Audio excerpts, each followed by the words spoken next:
Well, what is it going to take to shake America out of this Joe Biden-induced coma? What kind of catastrophe is required to get this dishonest media here in America to realize that the greatest threat facing our democracy is not the events of January 6, 2021, or the 75 million Americans who voted for Donald J. Trump to put America first?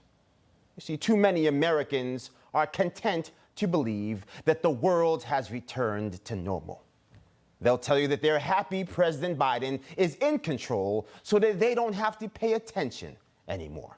Or they'll tell you they miss President Trump and there's nothing that can be done until Donald J. Trump returns. Well, let me assure you that the modern world has never been more abnormal than what we have witnessed in the last 6 months. And there won't be an America left to put first if we think we can wait it out until January of 2024 to save it. Now, this week, we began sifting through the ashes of one of the largest cyber attacks the world has ever seen. 200 U.S. companies were decimated. Over 1,000 companies across 17 countries were also impacted. It is a dramatic escalation of Russian aggression against the U.S. homeland. And the President of the United States responded not with assurances that we would end these assaults once and for all, but by pulling out a note card and stammering through an unintelligible response that included the phrase, "We don't know if Russia is responsible." Which, when you think about it, is actually a perfect metaphor for America's response to these modern acts of war committed against the U.S. homeland. Words that mean nothing at all.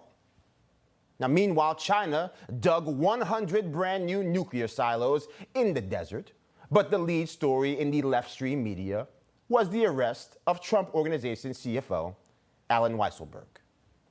Which really actually does make sense, because when you're completely blinded by Trump derangement syndrome, I suppose the tax problems of his CFO are more newsworthy than the largest nuclear escalation the world has seen since the Cold War.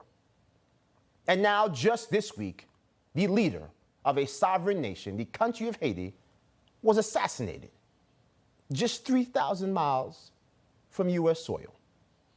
And yet the breaking news headline, there was an excerpt from a new book saying that back in 2018, Vice President Pence and President Trump had a disagreement in the Oval Office. So clearly, that took precedence. And so, yes, for some of your neighbors, the world may feel quite normal. But that is because there are a lot of people working very hard and spending a ton of money to give them a false sense of security. But the world order as we know it is surely, swiftly falling apart. And we will not like how the deck is stacked if we continue to allow our leaders to ignore the threats while pretending that everything is okay. It is time for the people of this nation to wake up to the uncomfortable truth. You are in danger. And it's because the people we have entrusted to lead us and the media we have trusted to keep us informed are ignoring the real threats. So get engaged, protect yourself, because the road ahead is about to get very bumpy. Hey, I'm Rob Finnerty. Thanks for watching. If you enjoyed this video, please join the conversation in the comments below. Don't forget to subscribe, too. Hit the bell icon to be alerted to breaking news. And remember, there's a whole lot more on Newsmax TV, America's fastest growing cable news network. Newsmax TV, we're real news for real people.